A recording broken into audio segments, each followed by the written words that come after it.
didn't know what it looked like for us to Right. live in the house together every day, because Yeah. that had never been our story, So you had been a part-time resident for, In at my that own point, home. over 20, right, for over 20 years. I was like, what does it look like for us to live in a house every day? Right. I don't know what that even It was looks different. like. It Exactly. was different. It was different. It was scary for me in the beginning. I was like, I don't know if this is going to work.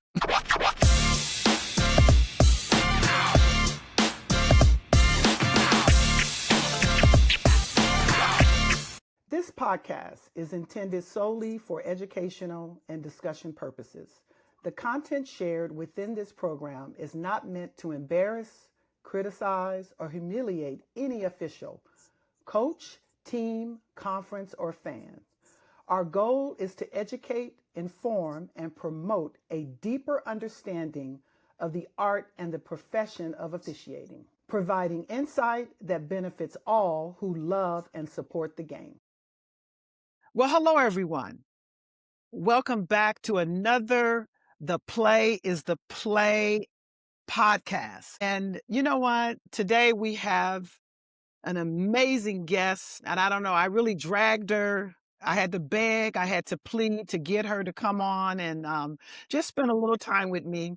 I actually have my wife, my ride or die, my companion, my best friend, someone who has put up with every single thing that I've thrown at her. And she is such a trooper. And I just want to say thank you so much. You know what, T Stine, I got so many nicknames for you. Babe, honey, you name it. I call you that and you just roll with it. So I just want to say thank you so much and welcome. Thank you. That's quite an introduction, Palmer. It is. Oh, and see, everybody don't know. She calls me Palmer, which is kind of, which is a little different. If she says Violet Palmer, that means I'm in trouble. If she just says Palmer, Absolutely. that's a term of endearment. So we're all good. But, T, what's crazy is you have put up with so much of what I've done in my career and all the different things. And, what's crazy, we have been down this journey for over 30 years. And you obviously know the ins and outs of what I do, being on the road, raising our 3 daughters, as well as your own career. So, you know what? I don't know how we navigated through it. To be honest with you, kind of take us back. Because I remember when we first got together and I kind of explained what I did in this whole officiating world.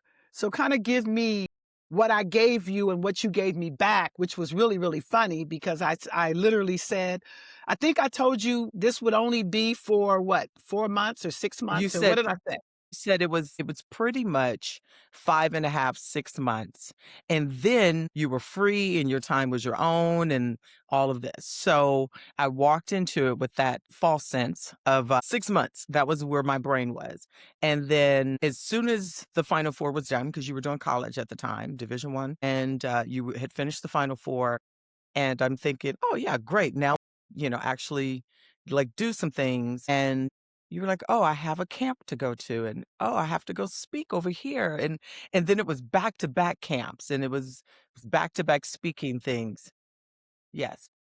Oh, okay. Okay. So in regards to the time frame that you gave me, it was 6 months, and then you were free, and you could do all these things. And then when basketball season ended, because you were doing Division I, and then you did the Final Four, and then you were home. And I think maybe 4 days after being home, you had a camp to go to, and you were there for 3 days, I think. And then right after that, you had another camp, and then you had to go speak, and then and I was just like, well, I thought basketball was over, but it just kept going. And then you were hired by the WNBA, and then the NBA had training camp, and you had to go there. And I was like, oh, so this is year round. We're just doing this 365 days. And we had just moved not just, but we had moved to South Bay, which none of my friends lived on that side of the world.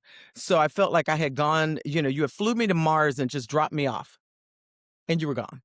Wow, Mars, that I like that. You could have Yeah. just said Alcatraz, which would be the same thing, I guess. But Mars, I'll take it. I'll take Mars. it. Mars, right. So again, you know what? How about I didn't plan any of that, and literally not thinking about all those little bitty things that I had to do and not taking into consideration us, our kids, our life, your work. I never even took any of that into consideration. And I just say, for you you took all of it in stride, you know.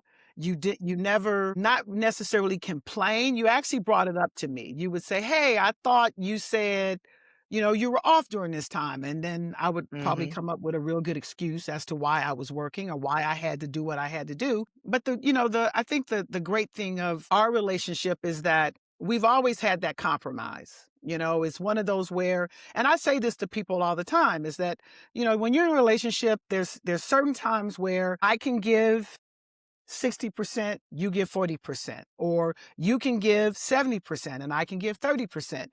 And I think the key component to it is that understanding that it will never be 50-50, but having a partner that just understands that they can just pick up the slack when they need to pick it up. And I think, you know, for you, kind of go into when I was on the road for 12 or 13 days, and then I would come home, and I think you would joke it as far as how I would come into the house and I start trying to change things. And you say, no, no, no, no, no, Right. no, don't Yes, work. because you were kind of a part-time resident. I like that. That's pretty good. And I mean, I have my routine. The kids and I, we had a routine. And then you would come home and I could just see your eyes looking around at what you thought was out of place or what you thought it should be. I was like, we got this routine down. When basketball season's over and you're home full time, we'll deal with that. But right now, this is how it's working. But That it's is okay right. because for me, the work is still the work either way. Like everyone is happier when they're doing what they love to do. So I'm not going to complain because you're doing something that you want to do and it's profitable, but you're doing what you love. So there is no argument about that. I do what I love, even though I'm gone 15 hours a day or more, it's still what I love to do. So neither one of us can complain. We both have super demanding jobs. Physical jobs on top of that. So I'm tired, you're tired, especially back when you were in the NBA.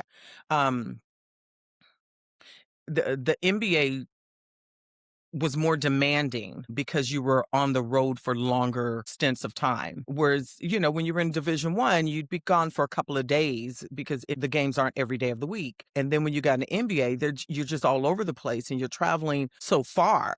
You're going all the way to the East Coast. You're going to Canada. You're going down south. And you're just all over the place. So it was more demanding, and you would have more games back to back. So yes, you're gone for 12 days. You're home for 2. You're gone for 13, you're home for 1. Some days you were just sneaking in to switch out suits in your luggage, but we made it work. You came and had lunch with me when I was working on a show because I couldn't take off. Right. I don't know. My time is not my own when I'm working on a show. So we made it work. But it is, I mean, it can be, I think it can be very lonely. It can be in the beginning, like for me, it was lonely. And I had to figure out how to have my own sense of social life because I'm showing up to parties alone. Right. I'm holidays alone, kids stuff alone. So I had to figure out my way. And I've always had a good support system as far as my friends went anyway. But I think in that time, for the very beginning of it, I didn't rely on my friends. I was just kind of by myself for a while. And then I had to make myself just go to do things it's like, okay, I just show up, or I'm a third wheel with my friend and their partner or husband or whatever. So, we figured it out. Well, it's interesting that you say that because I know I have so many friends and colleagues that had relationships not make it because of the very things that you just talked about, which is so true, and things that, and this is why this segment can be really, really helpful for a lot of relationships when they're dealing with two people that are chasing their own Yeah. dreams of who they want to be, Yeah. and they love their professions and they love their job. And on that same note, you know not only was it just my career in officiating, your career, with you being working on television shows, and like you Mhm. mentioned, the grueling hours and your crazy schedule. And I used to always say to you, I don't know how you can sit on television sets for 15 Mhm. hours. And I've been on set with you. It's too quiet in there. I'm used to noise, and that's the other That's a thing whole with us, other because topic. yeah, because I'm used to things being loud and noisy and Exactly. whistles and people yelling and screaming, and you are sitting on set. I don't It's even like, know how you guys talk on set because everything is so we talk. quiet. And But what's that's funny and is it's funny how we listen to TV differently because you have the TV up so loud, and I like the TV. I mean, at 11 or 12, I'm good, I can hear it, and you're like, you're reading lips, you can't hear that. no, no, you're definitely I'm reading lips without a there's no question about it. And you go, "Oh no, I can hear that fine." But here again, the compromise of me Mhm. understanding that in your job and what you do, it's quiet, it's dark. Mhm. And what I do, I'm in arenas and they're loud and the lights are everywhere. So, and again, maybe my hearing is a little because I've been blowing a whistle for the last 45 years. And I'm sure that plays a little Exactly. part. But the crazy thing is that one thing we've always been able to do is have that open line of communication where we would always talk about it. And if something became an issue, like you said, you pretty much in the beginning kind of stayed to yourself, which created this loneliness. So you had to figure Mhm. out, what can I do to help, when the kids are in school or the kids have their activities and you're free. Or, like for me, I didn't go to a lot of parties back then. I was Yeah. never home. And it was, Yeah. we would talk or you would call me from the party and I say hi to everybody. But it was almost like we did like a FaceTime for me to say hello to all Uh-huh. of our friends and during holidays, which is so different now because having control of my own schedule pretty much, we can plan things around your schedule and my schedule, which Well, we flipped because now my schedule has me more locked in. When I'm working, I'm completely locked in. I can't make any plans really. no, your schedule's almost a little more locked down than mine right now. Yeah, I can't make any plans. Once I start working, then I'm just stuck, except for, like I know at Christmas time I'm off for a couple of weeks, but then that's busy for you guys with basketball. So yeah, but I think outside of the communication, each person has to be okay about what the other person is doing.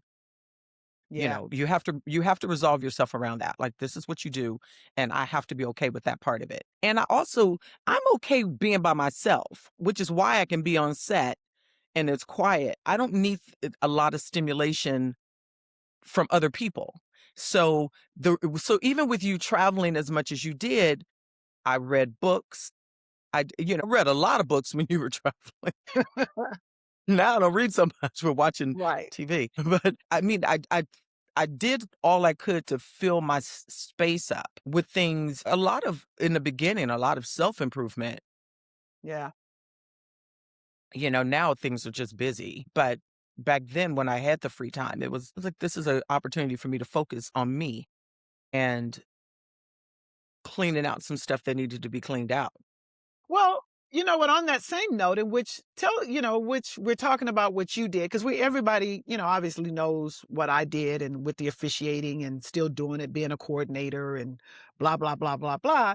But a little bit as far as what you do, because your job is just as demanding as mine. It's just on a different level. Yeah, it is. Yeah, it is. It is. I mean, so in the beginning, so we were kind of at the same pace of it. Hmm. You were just starting with the NBA and I was just starting in the industry. I did my first music video the day before I did your hair for the very first time. That was my first job in the industry. Wow. And I got off at like 4:35 in the morning and you had like an 8 o'clock hair appointment. And I wanted to call you and cancel, but I was like, that is not going to go over well after I talk so much smack about your hair. So that's the only reason I made it in there to do it that morning. But that was my first job with my friend Michael Weeks, who has passed away. But he took me on my first music video. I actually became the lead girl in that video, as well as doing hair on that video. Of The course you video was did. never released, so no one can find it. But once I got bit by that bug, I knew that I wasn't gonna stay in the salon. I knew that I wanted to do more. Right, And so once I entered that world and got an agent and was doing music videos and commercials and campaigns and stuff, I was just completely bit. Like I was going in the salon, even though I loved it and I still miss it at times. right, But it's more kind of the community of it and working with regular people that I'm not, serving, catering to so much. But right. not that I don't love it. But yeah, it was just a different world, and I still love that world of being in the salon. But I knew that I wanted to. Once I got bit by that bug of the industry, I was like, "Oh, this is where I want to be." Oh, no doubt. And I think I was the only person on the planet that loved doing music videos and being there for 20 hours. Like I loved it. And I love music and I love dancing. And so singers were always something that I was drawn to anyway. So, everything from Snoop Dogg to Nickelback, Right, I right. did it. And so many great experiences in that. And then when it got to a point where I was, kind of bored of it, I was like, I need to do something different. And I started at Access Hollywood. And then from there, television, all of the craziest things ever.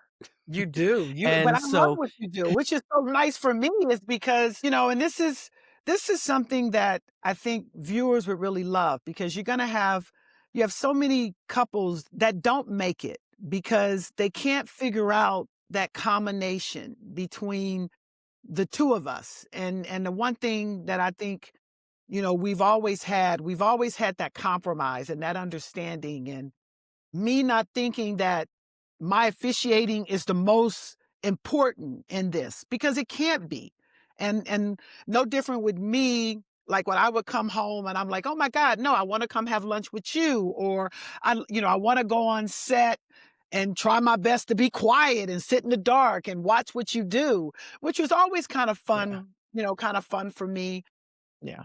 I love being in the Well, rap trailer. parties are more fun though, Oh right? my God. No, we haven't even talked about that, but I love going Yeah, to the trailer and seeing, meeting everybody. And because, you got makeup, your glam squad has makeup and hair in the same trailer and right. that dynamic. It was funny because every time I would come hang around you, all the actors and the glam squad, all they want to talk about is, oh my God, Violet, what team are where you at? Who you working? Yes, They want to absolutely. know everything what I'm doing, and I'm trying to ask them Yeah, questions about your industry because it's so different from what I did. And I was just excited for you and what you were doing. And I think those key components to our relationship were really, really big. And I don't think you and I really even thought about it. It was just knowing that you were so no. supportive of me that I had to be, or I wanted to be supportive of you as well, because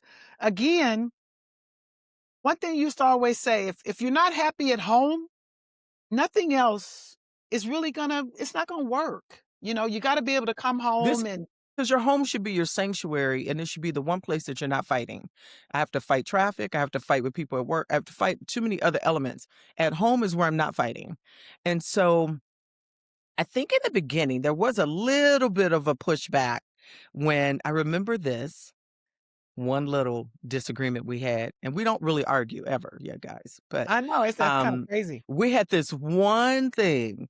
You had got tickets to go see Maze and I had to go do a photo shoot or something, and you were hot. You were so Yeah, mad.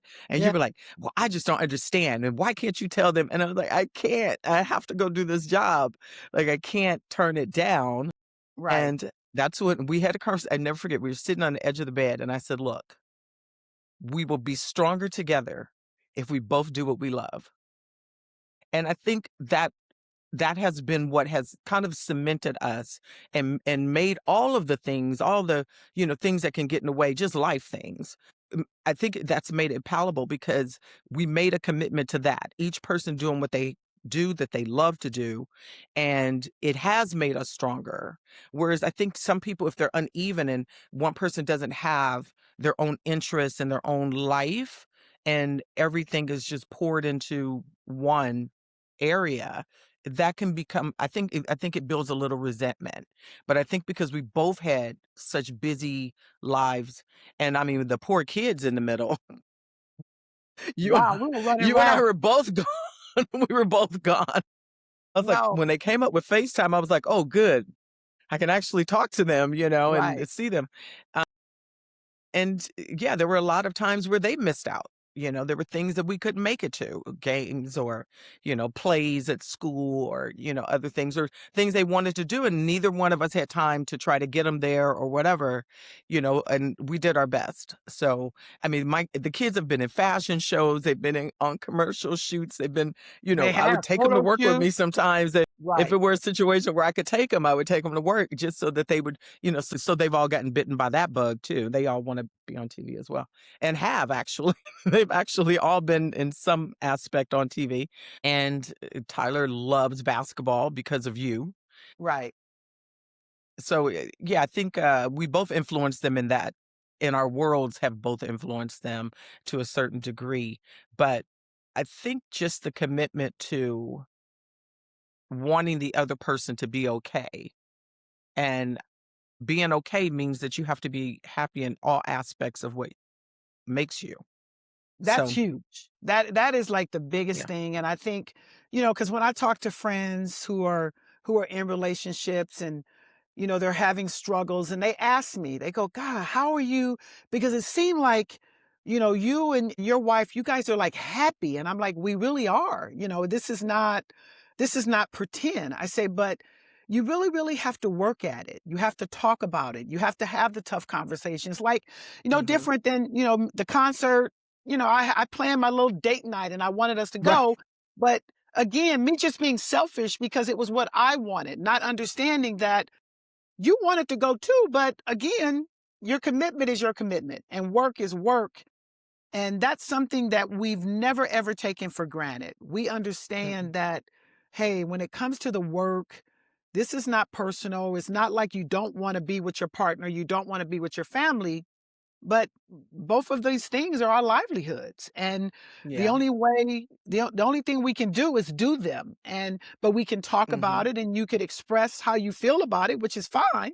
Never ever been an issue, but it's not going to change. It's not like you were going to say, well, I'm not going to go do my music video and I'm going to go to the concert. Of course you're going to go do the music video because it's work. Yeah, I mean, but then it was a little different. I mean, it was different than it is now because then I was freelance, so I couldn't turn down anything because I had an agent, and Dion was not going to go for that.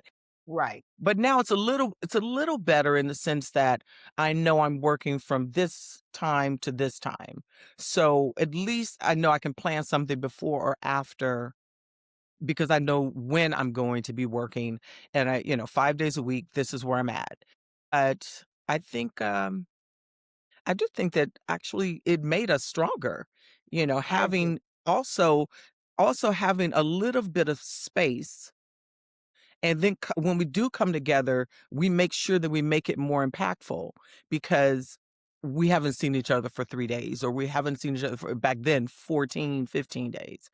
So then when you do come together, like remember we used to go on little staycations. We would go up to La Jolla, we'd go to Santa Barbara or And do the Ojai spa and day. do a Right. weekend just Right. to, just to have that reconnection, because after not seeing someone for 14 days, I felt like there was kind of an adjustment period of like, okay, you're back.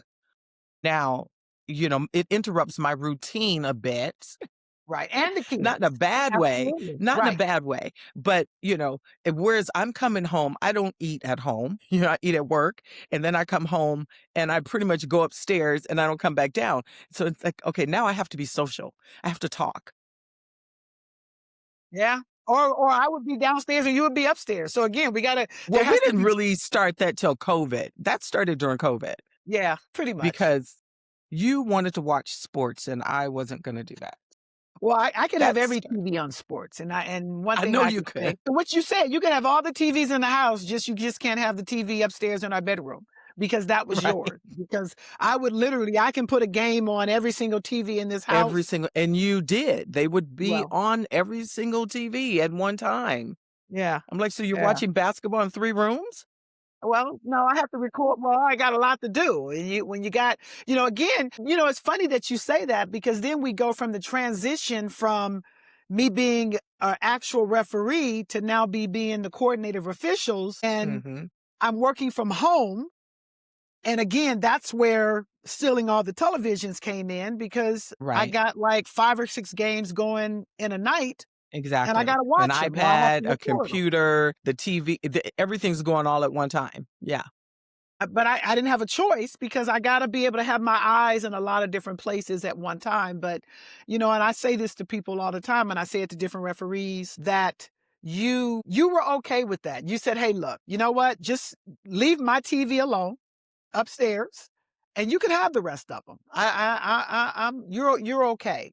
But even go into this is funny, I think we have a couple other funny stories when I of course, decided that my run in the NBA, I was done. My knees were killing me. I just couldn't do it anymore. Yeah. And you were like, "Oh, I don't know if this is gonna work because I said, "I we." think you got it in you. I think you got it in you. You got 2 more years in you." Yeah, you could have told my knees that, but they were like kapoosh. I ran my last mile. It was done. And what was interesting was you Well, also said, because I didn't know what it looked like for us to right, live in the house together every day, because that yeah, had never been our story, you know? So you had been a part-time resident for, in at my that own point, home, over 20, right, for over 20 years. I was like, "What does it look like for us to live in a house every day?" right. I don't know what that even It was looks different. like. It Exactly. was different. It was different. It was scary for me in the beginning. I was like, "I don't know if this is gonna work." I don't even know if I really like her that much to have her here every day because she's never been here. And I'm sure across the country we have so many couples that are in this same situation and they're trying to navigate through it, or you have so many that didn't make it because they Oh, yeah, like just gave COVID up. showed that. So many people didn't make it through COVID either. You know, Correct. people got They did together right. during COVID. Some people, couldn't make it through it. And somehow we navigated it. I But guess we again, still like each other. well, I can honestly say, you know what? I if you were not here, I would think that one of my arms would be cut off. It's just that Yeah, we're that attached that yeah. I don't if I think of myself, I think of you. It's not one of those where one goes without the other, and I think that's something else within a relationship that you grow and that you learn, but you have to want to work at it.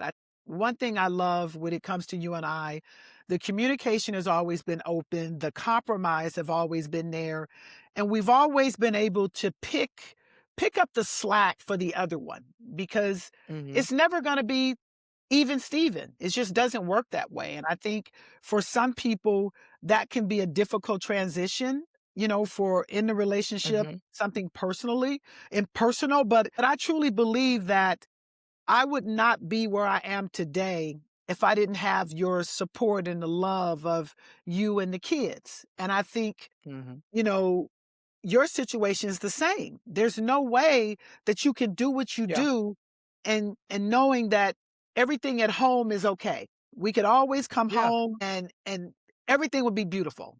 Regardless of yes. what happened, regardless and I think I've called you I don't even know how many times where the game didn't go well or I'm upset about something that happened in the game or a particular coach says something and I'm angry and I'm Mhm, like, "Oh my God, I can't believe that I didn't react the way I needed to or I should have did this."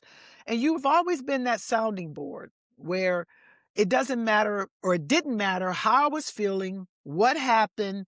I could always come home and tell you exactly how I felt. And you would just give me a different perspective. Oh, and it wasn't necessarily always, this basketball perspective because mhm, a lot of it is just life. A lot of it's dealing with people. And one thing in your profession, you have to deal with people on a constant basis. And you got people that need catering to. versus on my Yeah. end, it's a little different. When you're dealing with Mhm. celebrities, you got to know how to put it on a silver platter and make them feel It's good, absolutely you BS on know, a silver platter and for you the know how most to do part. that, or you Yeah. wouldn't be I mean, but it was successful in your business. and there was a pivot for me even still leaving from freelance to coming into television, because when I freelanced, I was the star. Right. But when I came into television, I became the help. See? And I had to make that pivot in my brain because at first people would say things, I'm like, who are they talking to? Like, do they not know who I am? See? I had to completely, refocus everything and and understand that role and be okay about that too, because I love all aspects of it. The hair is not what I thought I would do for my life. I thought I was going to be this, big fashion designer or whatever. And this is where I landed. And it's okay and it's been good to me. So I appreciate it and I love it. But, Too, because I love you you know, guys' rap parties. You guys got the best rap oh parties. yeah, I tell we have everybody, fun I rap go, parties. I love when you get on a new show because I can't wait till the show ends and we can go to the rap party and it's fun and exciting and I Yeah. get to meet, I think the last Yeah. party you went to for your last show, I met Steve Carell and I'm like, oh my Yeah. God, this Yeah. is And amazing. he's And so I said, oh nice. He's my so God, nice. Tanya, he gave me a hug and he was so sweet and he was so nice. And it's funny. And being around your industry for me, I feel like a kid in a candy store.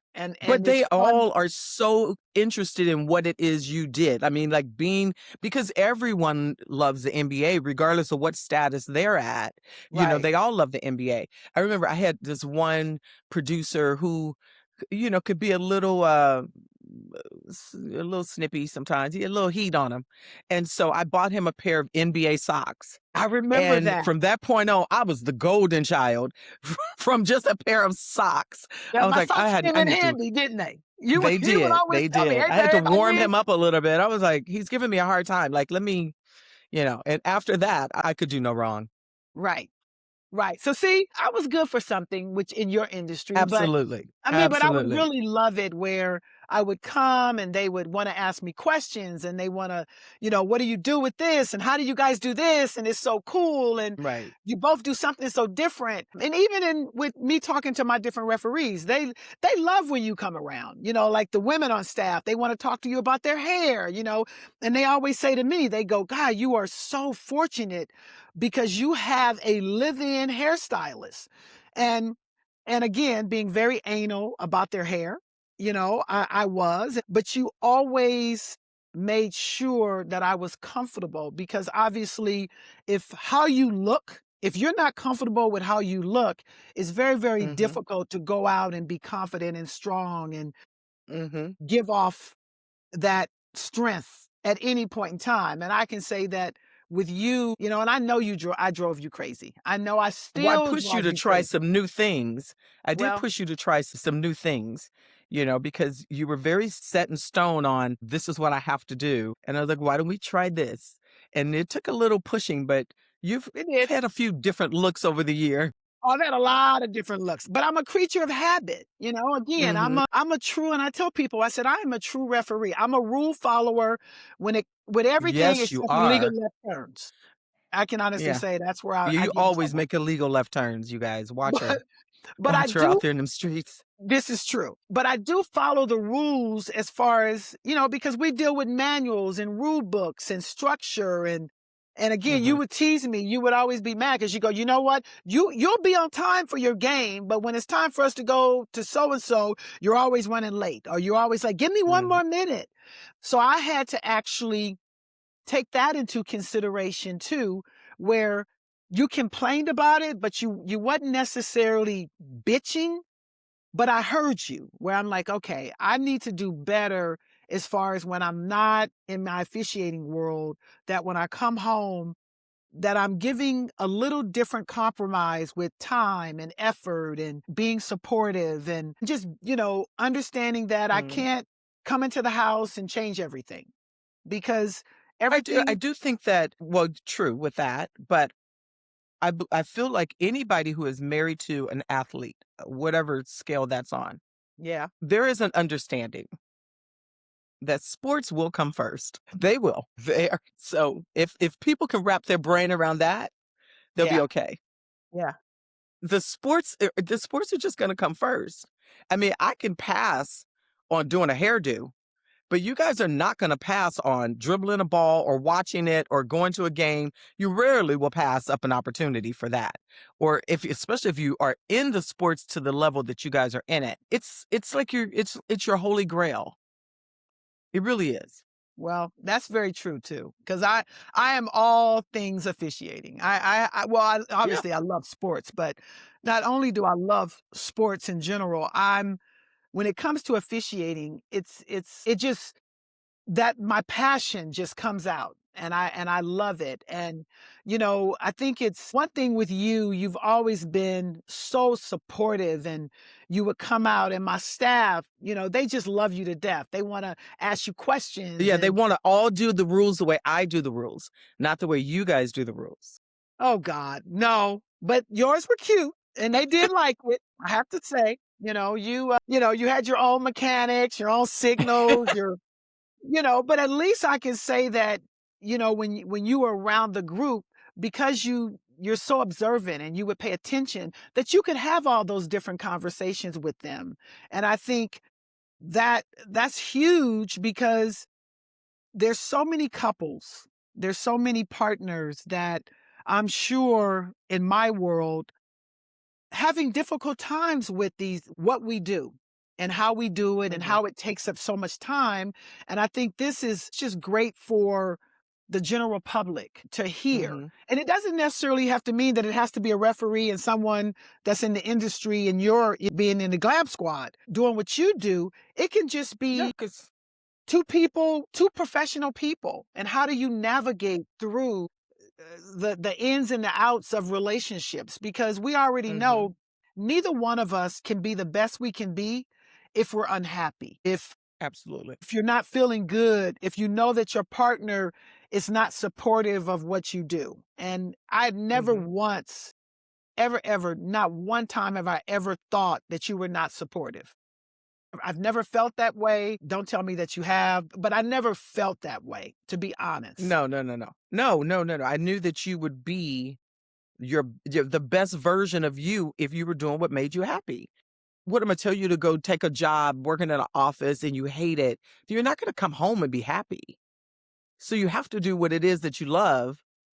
It's that saying, if you do what you love, you're not really working or something like that, Very, very true. paraphrasing. Yeah. Yeah, it's the truth. So even though I'm working all these hours, I mean, my average week is a little more than 60 hours a week. That's a full-time and a part-time job. Right. I'm gone a Definitely. lot, No, you no, know? no. Trust me, you're just starting a new show, and I've already prepared And I myself already mentally. see, yeah, it's You're gonna gonna be be rough. and you're gonna do nights this time. So literally, I'm Yeah. like, you're gonna be coming in because it's centered kind of around football, which Mhm. is fun for me though. I can't wait to go to set now because I'm sure you're gonna be in stadiums and you guys will probably have a set in the studio, but Yeah. a lot Yeah. of locations and it's gonna be nice though because you're gonna come home with all these football questions for me, and I'm gonna love that. 'Cause I know nothing. I know nothing about basketball. I really Right. know nothing about football. Yeah. Yeah, this is Yeah. this is a whole different world. Yeah. Monday Night Football, that means all night filming. Well, hey, but like mind you, what's nice is when I'm home and I'm available and you if because I think you're gonna be a little local because I think you guys are kind of around the LA area um a Yeah. little Well, bit. we'll be in Norwalk for the games I think are gonna be taking place in Norwalk somewhere, Right, but right. still, pretty local to LA. Yeah. But I'll get a chance to come hang out and it'll be nice Mhm. for me because obviously with you, you'll have tons of questions as far as what you guys are doing or why you're doing this or why you're doing that Oh, or Imma throw you in. You're gonna be background. I'm throwing you in. You're gonna be there working. I'll take it. Well, I've always every time I'm on set with you, I'm the one that wants You to just drive the wanna golf drive the cart. golf cart. I do. I wanna pick up the actors and take them to set and take them back, and, that's like my dream job, and you go, "Well, I don't think you really gonna like it." I go, "No, no, no. I wanna just be behind the scenes, low key, do Yeah. something I wanna see fun." you I love the golf I wanna carts. see you work for $12 an hour. Yeah, I wanna see I that. will do it. You trust me. But I think I'll make a little more than 12. but I'll do it. I'll do it. But you know, it it's so cool, and I really, you know, just having this conversation with you and reminiscing, and it brings back so many fun memories because we've had so many different parts to our relationship and how we've grown and how Mhm, we've changed and navigated through all of it has been just a joy. I wouldn't have changed anything at any point in time. I wouldn't have where we are today is incredible. mhm, You know, we're two very, very powerful, powerful individuals. You know, as a couple, you know, we are that power couple, which is mhm. beautiful. And I think, you know, for so many referees that will watch this, you know, I'm hoping that they get a takeaway that it's not always about me. It can't be. And I know sometimes we all want it to be. We're all selfish. But I think for me, I had to learn that what I do is just a small part in our big world and our relationship. No different than what you do. But when we can bring it together and come together changes everything. It makes it Mhm. totally different. It's exciting. It keeps, you know, it keeps the excitement going. How we're able to map it out. And you do. We have a pretty good schedule, even with us vacationing. You know, I'm constantly going, okay, how long is your show? How long are you on Right. for? When Already will you be planning the next one. done?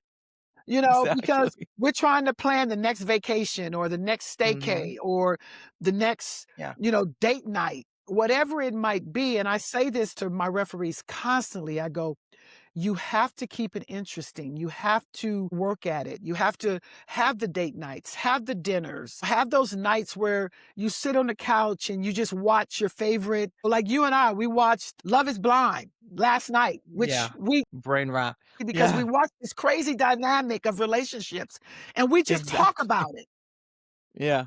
Yeah. but we They're make it nuts. all fun, you know? Well, I think that's the key, though. I think that's the key. It's not necessarily quantity or quantity of time. It is Mhm. quality of that time. And Right, so even when we had limited time, we had quality of it, So whatever it was, even if it went to Target together, we made it right. back We then. did Target, We Target, we Costco. Right, we do our runs, that we had to do for the house or whatever, but I think you have to make it impactful. It has to be intentional. I don't like to think of the relationship as hard work. Because I don't correct. think it's been hard. I think there have been maybe some hard moments here and there, but it hasn't been hard. And people always say relationships are hard, and I'm not quite sure what I don't know what part they of it mean is by that hard. either. Right. Yeah, because I do think that there have definitely been challenging moments, but other than that, I don't feel like anything's been really hard. But maybe that's just the two people that we are, and or the fact that we made that was set in our brains that whatever it was, we were just gonna be okay about it. It was gonna be fine. We're gonna work through this anyway. So I don't know that. I think when people ask me, well, back when they used to ask, I would say the reason it worked is because we had distance. So when we came together, it was more special. But I think since then, I think that I feel differently about that. I feel that it is the commitment to the commitment Mm, that has made it what it is. I right. don't wanna argue at home. I tell you this, No, I don't. Like, when people are arguing and that's just not how I wanted to live ever. So there has to be, a way to communicate and talk through it versus having an argument or being bitter or whatever. It's like, if you're mad about something or unhappy about something, then that just needs to be said, use your words and right. say Yeah, what's going on. But I think a lot of people don't say things because they're afraid of how it's going to sound or how it's going to be taken, or how the person's response to that will be. I think if you're afraid of the response, like there's nothing you could do about your schedule. There's nothing I can do right. about my schedule. I don't make the Nothing at schedule, all. Right. so it's so there's nothing I can say. I'm sorry I can't be there, or I'm sorry I can't do that. Like this summer when you took the trip to Africa, I wanted to be on that trip, but I was so But you wanted me to conflicted. go. Right. Absolutely, you had to go. But, like, I'm not gonna tell you, you can't go on the trip, you know? I wanted to be there, but I was so excited that you were gonna have this amazing time, and I was excited that Chancey was going with you, and it was her first time going that far, and Correct. I was just excited for all of you that you got to be there even though I couldn't. Right. And could I have maybe taken the chance of leaving work and pissing some people off? No. Maybe I could But have. see, it wasn't that serious. See, It was again, such a gamble right. you know, because and I think, that's something else that may be difficult for other people to understand, because what I do is also based on relationships, and there is a lot of people pleasing that goes along with that, and my concern was if I leave and I'm leaving this new actress that I just started working with, what is the impact of that? And then when okay, fine, I'll just go on the trip and I'll go later, but then it just wasn't working out. It was so complicated. So anyway, I missed it. I was sad about missing it, but I was happy that you had a great time. But you I felt like also, I you was know what? there. But you know what the other point to that is that you thought it through and you knew that you had to make the best decision for you because you especially with you knowing that you're dealing with a new actor. There's no way because it's all about relationships and you were not going to burn that bridge at any point in time, not by taking a vacation when literally we can plan another vacation, which that has never been an issue, but just the importance of the now and knowing what you had to do to get through it. And even for me, I was real disappointed that you wasn't there either. But again, knowing that you're doing what you have to do.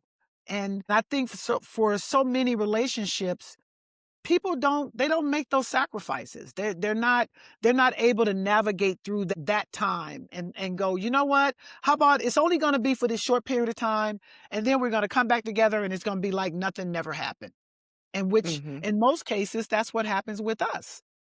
We get Right. through it. It was nothing. How about it's not even thought of, or whatever the situation is, it turns out great and it's not even a Mhm. big deal. It's crazy how through all these years we've been able to navigate through and my work and your work has never ever fallen short. We have always been extremely supportive and understanding of what the other one has to do and how that's going to make you better. It's going to make me better. And I think Mhm. for so many relationships in our professions, this plays a huge role because people ask me all the time, "Oh my God," they say, "You've been together for how long? Over 30 Uh, years? You gotta be kidding me." And then they go, I don't know how "What it was happened. that I'm not old enough to be with situation?" anyone this long. See, you always claim I took the best years of your life. You did, girl, all my cute years. Oh, stop it. You're still cute. You still got it. But I think, the key thing is that I'm so happy in my life. I'm so happy with my family. I'm so happy with my career in officiating. And I've come full circle. I mean, from the hard grind to now sitting behind my computer and watching tape and running my ref school and getting in front of my officials in class and just teaching and pouring my heart out to make them the best they can be or to get them where they're trying to get to. Or how about this? They're all How like about your children. they are. They're Literally, it's like I have they're all like your children. a whole lot of children, but Yes. trying to be that example so that they at least can come to me with everything. Because they come to me more than just with officiating problems. Well, I yeah. get relationship problems. I get friendship problems. I get Mhm. it all. Health problems. You I guys get have health so many problems. health problems. You got, Oh my God. injuries, and we didn't even talk about all the injuries I've and had a all the ton of doctor those. visits and the rehab and ice machines and See, you know all it the all. The P Normatec. what It's is that stuff that crazy. you were getting? Yeah, the fluid in your knees And getting my my drained my and my all injections. kinds of my Right. goodness. But see, And there now here there have been people at work and I'm like, "Oh, you need to ice that. Ice 25 minutes on, 25 minutes off." See, you've already learned because you've watched me do it my whole life as far as Yeah, being yeah, with me, going through all yeah. those different things. But and see, those are things that we have. I literally just talked to a referee today. She just called me. She has arthritis in her knees. She has some arthritis floating around. She's going to have surgery. And she was so down. And I just lift her back up. I said, look, I said, couple of months, you're going to be okay though. You're going to have the surgery. You're going to rehab it and you'll be back. And I think for me, I can honestly give them truthful experiences because I've Mhm. experienced exactly what they've experienced. And an experience is the best teacher in all It is. things, but I can say that, you know what, you're amazing, and I'm not just saying that because you and I are here and you're gracing me with your beautiful presence. But I think one thing I try to make sure that I show you and tell you that I appreciate, that I love you, that you're my best friend.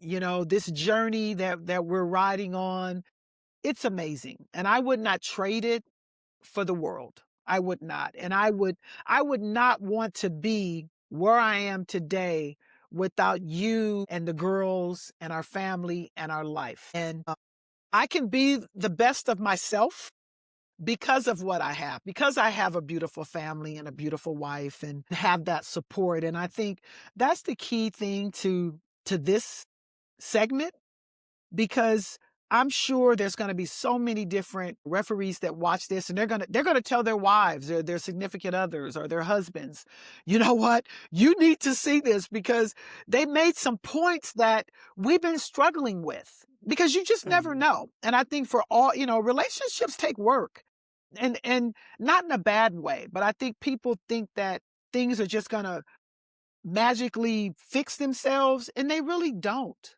They don't. You have to be able to talk about it. You actually have to be able to have the hard conversations and not and know that we're not trying to hurt each other's feelings, but we are going to be Mhm. honest and Mhm. just learn how to communicate and how to talk and how to share and how to compromise because without those things within your relationship you're not going to be successful. You're not. But one thing that I've learned throughout my career is that I've always had a beautiful home life. I've always had family. I've had you giving me that 100% support where I can go be the best of myself and I Yeah. can pour out everything that Violet has to give because I'm receiving that at home and that is such a blessing for me and I have to say publicly that I just thank you because I know that it hasn't been an easy ride for you. I know that there were lonely days and because we would talk about it and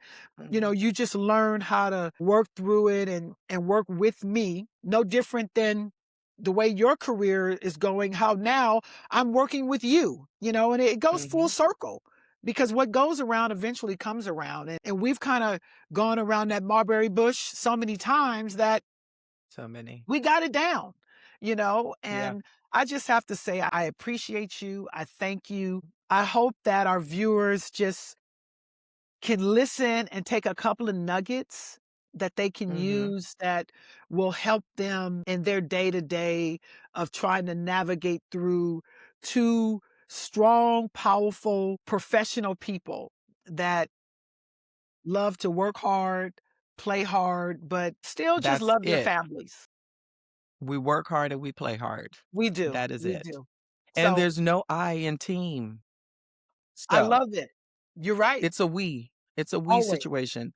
Yeah. Yeah, always. We 100%. are stronger because we both have such big lives, Yeah. and I think it makes us stronger. There's no competition in it. It's just we No. both have big lives. Absolutely, absolutely. So, babe, I thank you. You know what, T. Stine, you're my ride or die. This journey is incredible and it just keeps going. And I have to say, and I probably say it 100 times or 1,000 times or whatever it might be. I just appreciate you. I love you and the support that you've given me.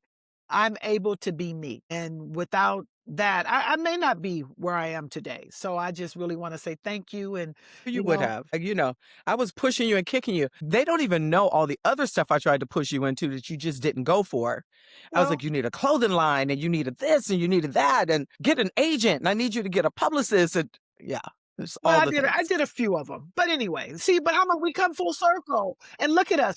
We're still here. We're still doing it. So Still here. Still everything doing it. something's going right. Something's going right. So Absolutely. I just say, you know what? Thank you for the time. Thank you for sharing because I really truly believe that there's going to be some people or officials or couples that will be able to watch this and get some feel goods or take some nuggets where they may be struggling in a couple of areas and they may be able to Mhm. navigate through them and to be okay, to make it through. But I really, really just appreciate you and I thank you. And You're you welcome, know what, honey. I love viewers? you How about too. this? I just want to say thank you guys. I thank my wife for sharing just a little bit of her time with me. I have one of my veteran crew chiefs here with me today. I would say Brian Woods, but we don't call him Brian Woods. We call him B. Wood. That's my boy. We're going to have a nice discussion. He sent me a really, really good play. So we're going to sit back and enjoy, and I'm sure you guys going to get some good nuggets from this play. Welcome, B. Woods. Hey, thank you very much for having me, V. Loving it. Good. Appreciate you. Absolutely. Uh, Again, everybody, I'm B Woods. That B is my first name now, so that's what y'all been calling me since I met you. That is what it is. I think everybody forgot Brian anyway. Pretty much. Yeah. It's funny when coaches call me and say Brian, I say, huh? And I have to go, oh, B Woods, you mean? They go, yeah. I swear. When they say Brian, I'm like, I don't really go use that too much, but it's all good. It's all good. it, it's funny. Coaches say B Woods now too. I'm sure because they pick up on what the crews Yes. call you, which is nice. You Hmm. know what? And see, to me, that's a good term of endearment. That's being a veteran. That's them paying attention because actually Hmm. what it shows is they pay attention to more than what we think for Absolutely. them to actually use that. But that's actually good for you because it shows maturity. It shows that they're comfortable with you to be able to do that. So that's actually a compliment just for the world to hear. It's nice. Absolutely. Yeah, Yep. yeah. So you sent me a play. We're gonna pull it up and have some fun with it like we would. And I do remember this play, and I know you don't think I'm crazy because everybody does. They go, "How do you do it?" I said, "I don't know." I said, "Certain plays never ever leave me. As soon as I saw the play, I go, it's that tripping play. B, before I even push the button, which is kind of crazy. I know I'm a little Right. cuckoo. But set it up Hmm. for us. Okay. We got two very good teams here. We Hmm. got the Mountain West, it's Utah State at New Mexico, Hmm. and very competitive game. They're going after it. So we come down, and now there's a shot attempt, rebound, put back, possible foul. Girl didn't like that it was defended. So Okay, well we let's got a stop bunch going there on in this because we're play gonna right we're now. gonna let's stop there for a second and let's take this in layers Yes. because when we look at let it go till she gets the rebound. Run it, please. Keep going. Stop. Okay. So we look here. Our center has a really open look on this play on that Hmm. jump shot. Would you agree with me? Absolutely. Okay, now, and I don't Absolutely. know what you guys' discussion was after the game, but literally, we're just going to break it down like you would call me on the phone. So we're looking at Trail. Trail is in good position. She's close to the sideline. She's right at the 28 hash mark, but it kind of looks like she's looking at Blue's back. It would Absolutely. it would So, have been nice if she would have been maybe a step and a half down. hmm Possibly she could have looked through. I think it's too far for her to come on the court to try to see it to get a big picture. But literally our center left us hanging.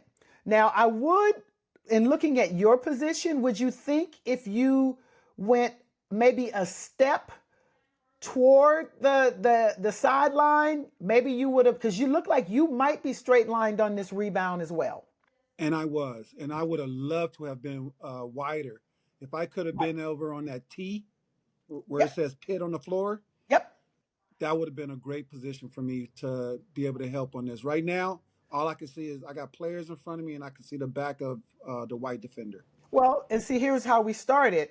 We go, let's break it down by position to, we always say, if lead is blocked out on this particular play, someone else, either our C or our T, we hope to have an open look on the play. And obviously we can see that our center has an open look. Okay, we don't have a whistle, which is, Mm-hmm. this happens all the time. So we play Mm-hmm. on, let it run. Yep. Ooh, run it back, because it kind of jumped on us. I just want to see the bingo right there. Wow. Pause it. Mm-hmm. Now here's for you and I. I say, dude, you saved your crew on this play. You know that, right? But Okay. again, I'm a personally have a little bit of discussion with when it comes to my crew chiefs. And I think you already know this because Mm-hmm. obviously you just displayed that you understand your responsibilities and your game. See, here's a play where dead ball officiating, and it's funny, this is really not dead ball because it's kind of live, but Mm-hmm. coming up the floor, we talk about big picture mentality. We talk about open looks. And we'll have several officials that'll have this play that'll come up the floor and say, I didn't see it. Yes. And see, you can't say that on this play. First of all, And, you're too experienced. You understand where your game is. And if I'm not correct, the girl that trips, isn't this the kid that thought she got fouled? yes, See, absolutely. there's our other issue. Red flag, Yeah. ding, ding. And so here's another part to that Mhm. as well. Say, you do get the foul, the official coming up. We have to be more diligent in that dead ball officiating, like you were stating, and make sure that you stay with those players, especially on a foul like this. Yep, I never took my eyes off of these players. that's the key. So There's the key right there. yeah, I put my fist up and I'm walking and I'm watching the reaction from White. Hmm. And as she decides, she takes her time. She hits the ground. She takes her time to get up. She's real calm.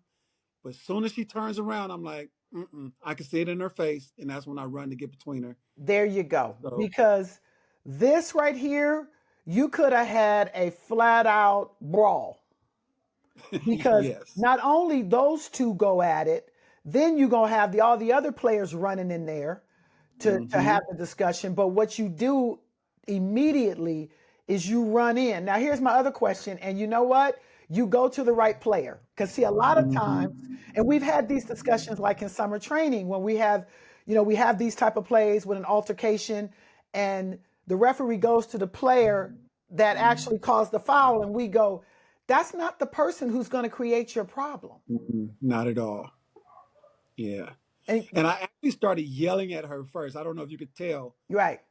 I started yelling at her first because I needed her to get my attention. I needed to get Good. her attention. She looked, yes, I could see you were talking to her. 'Cause as soon yeah. as you said something, she turned and looked at you and, Yeah. and not looking at the player anymore. Yeah. Because the player's And all I and did that was I player just, knows she's in trouble. That's why she goes, mm-hmm. let me just get out of here. She didn't want to have anything to do with this kid.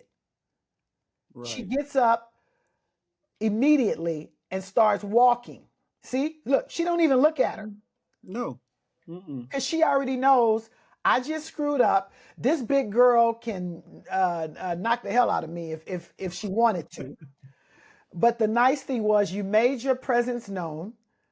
See, our center could have did a better job of getting in there as well. Now I see what you're saying because what else does he have to look at? Nothing. Yes. Mm-hmm. The trail, our trail becoming the new lead, they're pretty much out of it. All they Right. They're can do gone. is just observe, take any numbers or any other unsportsmanlike, anything else they see to be able to give you some added information. And then you do another nice thing though. I like how you stay between her and all the black players and you Mm-hmm. walk her to her bench. All the way to the bench. There I you did. go. See, good dead ball officiating. That is something for all of our viewers, how your body language controlled her to let her know, I got it. I'm right here. We have this play under control. Mm-hmm. Even the coach never even left. He just No. stood right there. Yep. He knew I had it. He was good, and I actually walked her to him, and he was starting to say something, and I just said, "Mike, I got it." There you And go. he was like, "Okay," and he took her, and he went back to his team, and he had him in the huddle. He Right. left it And alone. and it's funny. You see how blue over here, all the blue players got their kid. Everybody, look, nobody don't want no parts of this play for Mm-hmm. anything after the contact. You know, everybody's okay, everybody's calm, but you Mm-hmm. took care of the one person or one player that you needed to, because she was the key. Because if she blows up, this whole play blows up.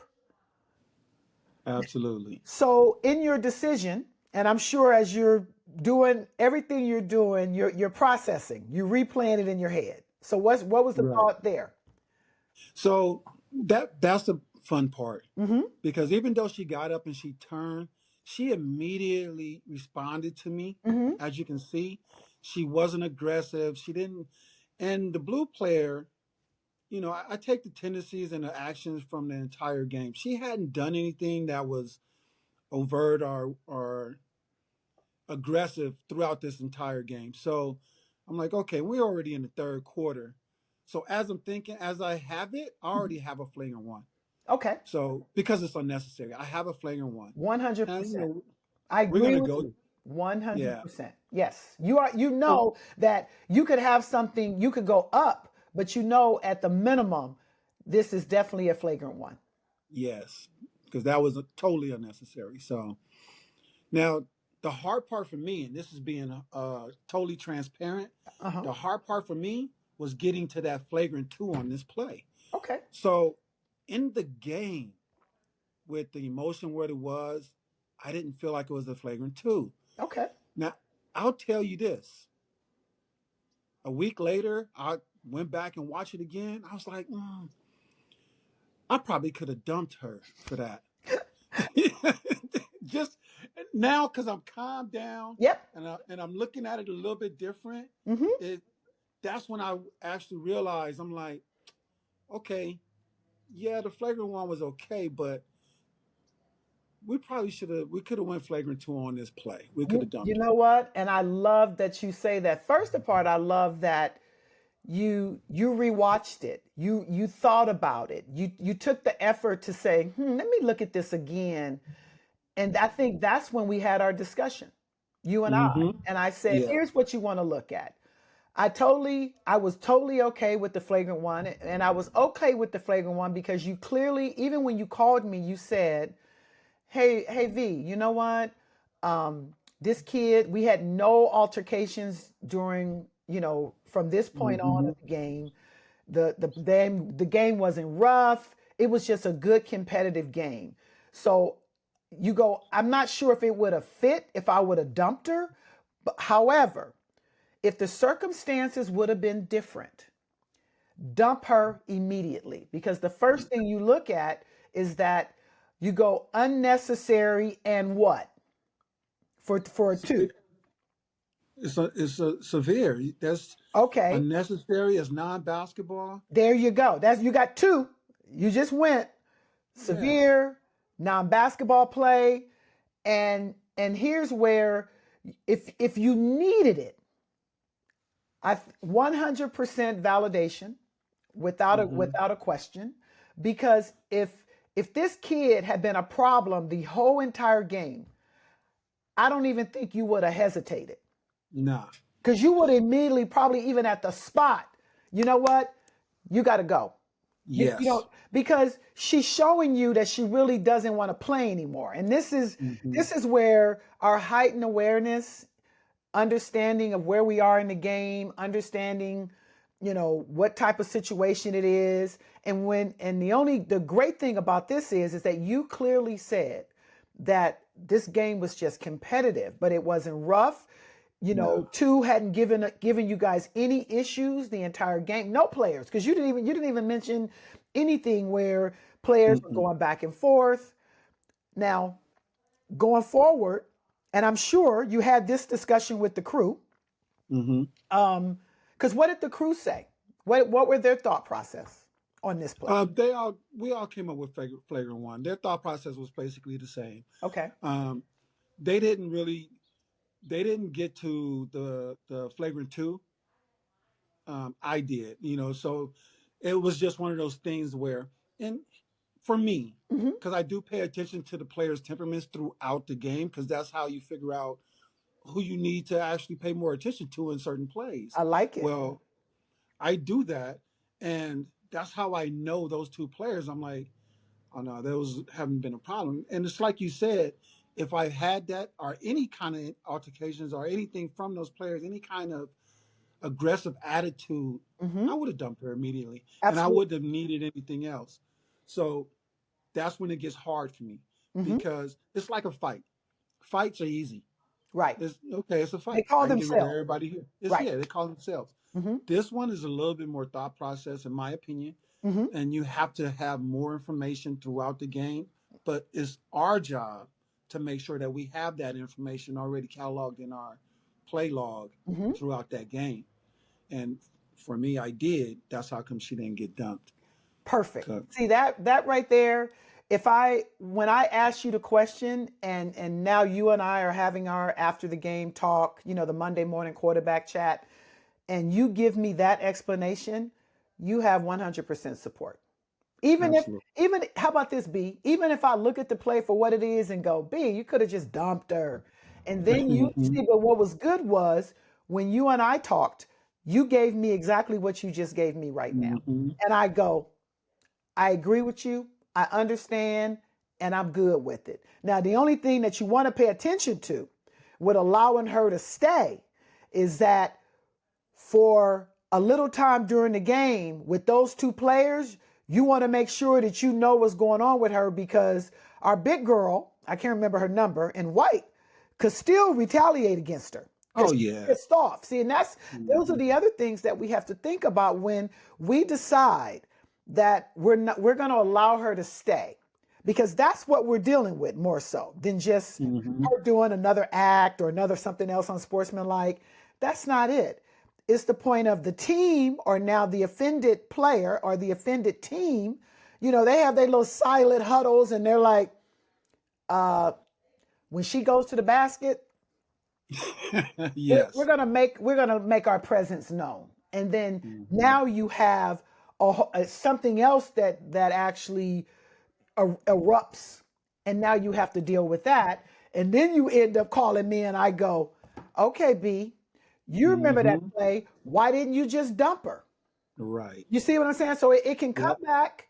You know, most of the time it doesn't, but I think it's good for us and like you and for all of these young referees that are watching this, that are learning from these plays and getting nuggets. You decide to let her stay, and I have no problem with that. But you got to know what's going on with her when she's in the game to make sure that nothing else jumps off. A Because if it thousand does, percent. all I'm going to do is go back to that unsportsmanlike play in that third period. That's it. Yep. And then I start asking those questions. And now we Hmm. get ourselves in a whole nother situation that we don't want to be in. Knock on wood, the referee God's in your favor. You know Yeah. what? Like you said, but you knew. That's one thing I can say. You knew the players, you knew the situation. You really, and again, it is your decision, because you know what's going on in the game. We know in a game the Hmm. intensity level, picks up. We know when players don't like each other. We know when players are jabbing. Well, you have to tell them to stop talking. You didn't have any of that in the game. None of that. Hmm. And we could clearly see from looking at the video that Black they didn't want to have anything to do Mm-mm. with, as far as an altercation with White. The whole team walked away in their little huddle, leaving, Hmm. because they go, we don't want to have nothing to do with them.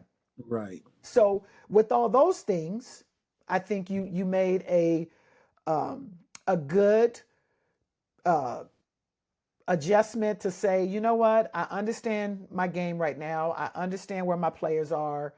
I don't really think that I need to go so severe and dump her. But Right. but see, this is one of those. I would tell that coach. I would. I would say, hey, Mike, I just want you to know, she do that again in another game, she might get dumped. Let him know because Yeah. that's real. So Mike goes, oh, thank you, Brian. You know what? Thanks, Mm-hmm. B. I need that info. So then, later when he's in practice or he has a discussion with this player, or if the player came up to you, I would say it to the player. I say, just so you know, I don't think you should ever do that again because you're not going to stay in ball games doing that because Right. that's dirty and that's nasty and that causes problems. There's nothing wrong with communicating to a coach or a player if they ask you the question. Now, no, would I Mm-hmm. go running over there to give them that information? Nope, not my job. But if they ask me, I would be totally honest. If he called me on the phone and asked me, I would say, Mike, Mm-hmm. B was really nice to your kid. I'll be honest. I said, because she could have got dumped. That should have been a Mm-hmm. flagrant two because that starts altercation, that starts fights, and that's the last thing any crew wants to deal with. Because Absolutely. when you're dealing with that, it's all about what did you do leading up to this altercation. In most cases, altercations don't start from that one Right. contact. Something else was going on throughout the game that we didn't do a good job of. We didn't pay attention. We didn't do our good job of dead ball officiating. We didn't do a good job of listening to players with saying things.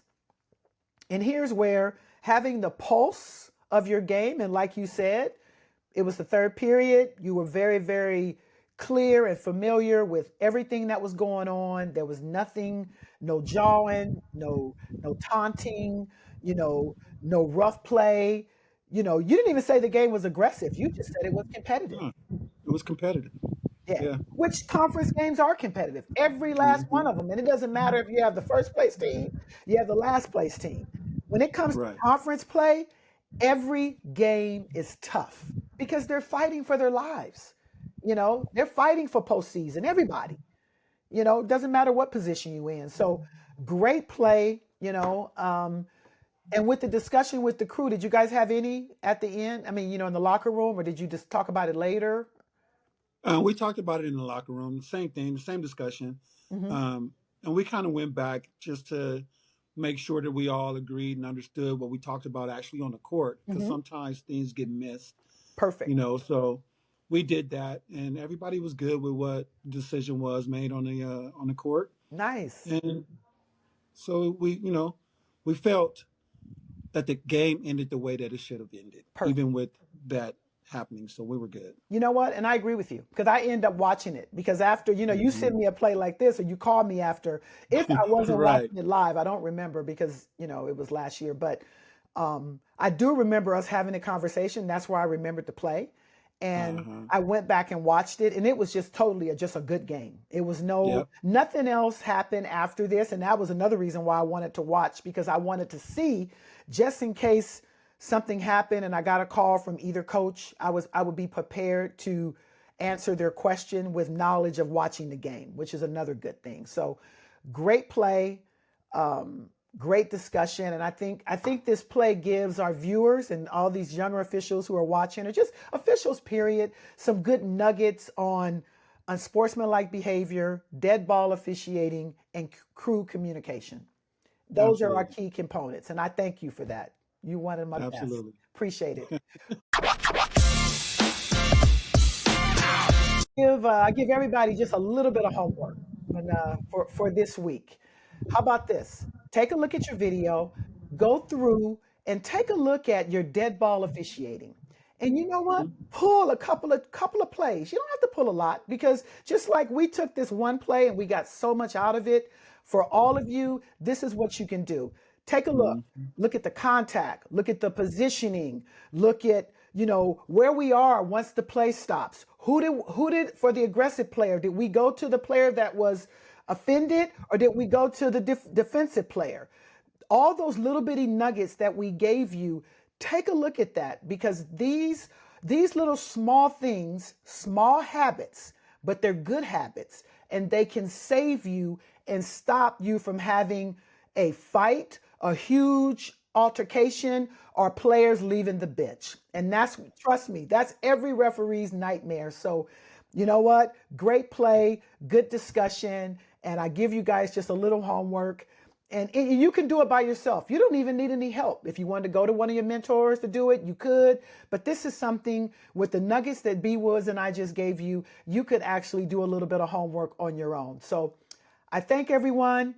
Keep studying, keep training, keep clipping those plays, and we will see you next week. Peace out.